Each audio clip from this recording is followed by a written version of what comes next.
اگر آپ نبی کریم صلی اللہ علیہ وسلم کی شان جاننا چاہتے ہیں تو اس ویڈیو کو آخر تک دیکھیے گا۔ ایک بار جبرائیل علیہ السلام نبی کریم صلی اللہ علیہ وسلم کے پاس آئے تو آپ صلی اللہ علیہ وسلم نے دیکھا کہ جبرائیل کچھ پریشان ہیں۔ آپ نے فرمایا کہ جبرائیل کیا معاملہ ہے کہ آج میں آپ کو تھوڑا غمزدہ دیکھ رہا ہوں۔ تو جبرائیل جو تھے انہوں نے آگے سے عرض کیا کہ اے محبوب، کل میں اللہ پاک کے حکم سے جہنم کا نظارہ کر کے آیا ہوں اور اس کو دیکھنے سے مجھ پہ غم کے آثار نمودار ہو رہے ہیں۔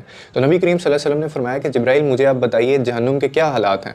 تو آپ نے عرض کیا کہ جہنم کے کل 7 درجے ہیں یا رسول اللہ۔ ان میں سے جو سب سے نیچے والا درجہ ہے نا، اللہ اس میں منافقوں کو رکھے گا، اور اس سے اوپر والے 6 درجے میں اللہ تعالیٰ مشرکین کو ڈالیں گے، اور اس سے جو اوپر 5واں درجہ ہے اس میں اللہ تعالیٰ سورج اور چاند کی جو پوجا کرتے ہیں ان کو وہ اس درجے پہ ڈالے گا، اور 4تھے درجے میں اللہ پاک آتش پرست لوگوں کو ڈالیں گے۔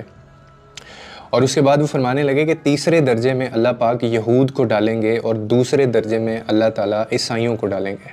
یہ کہہ کر جبرائیل خاموش ہو گئے، اور اس کے بعد نبی کریم صلی اللہ علیہ وسلم نے پوچھا کہ جبرائیل آپ خاموش کیوں ہو گئے؟ مجھے بتائیے کہ پہلے درجے میں کون ہوگا؟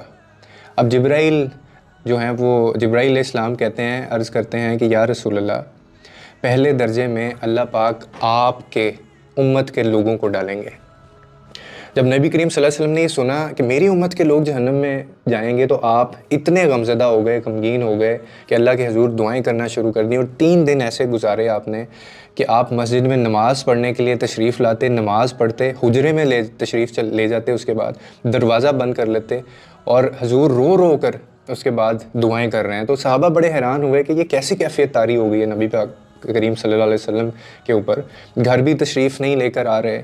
اور تیسرا دن ہے کہ پھر بتایا گیا سیدنا ابو بکر رضی اللہ تعالیٰ عنہ کو، وہ گئے دروازے پر دستک دی، اسلام کا انہوں نے سلام بھی کیا لیکن جواب نہ آیا۔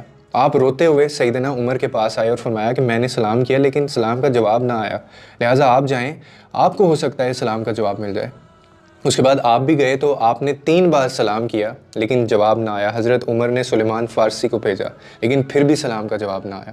حضرت سلیمان فارسی نے اس کے بعد واقعے کا جو تذکرہ ہے وہ حضرت علی سے کیا اور کہا کہ آپ جائیے۔ تو حضرت علی نے سوچا کہ اتنے عظیم شخصیات گئی ہیں، ان کو سلام کا جواب نہ ملے، مجھے کیسے وہ جواب دے دیں گے؟ تو مجھے خود نہیں جانا چاہیے بلکہ مجھے ان کی نور نظر بیٹی فاطمہ کو بھیجنا چاہیے۔ تو بھیجا گیا ان کو۔ آپ نے فاطمہ رضی اللہ تعالیٰ عنہ کو سب احوال بتا دیا۔ آپ حجرے کے دروازے پہ آئیں اور آپ نے سلام کیا، ابا جان السلام علیکم۔ بیٹی کی آواز سن کر نبی کریم صلی اللہ علیہ وسلم اٹھے، دروازہ کھولا اور سلام کا جواب دیا۔ ابا جان آپ پر کیا کیفیت طاری ہے؟ 3 دن سے آپ یہاں تشریف فرما ہیں۔ تو نبی کریم صلی اللہ علیہ وسلم نے فرمایا کہ جبرائیل نے مجھے آگاہ کیا ہے کہ میری امت بھی جہنم میں جائے گی، اسی لیے فاطمہ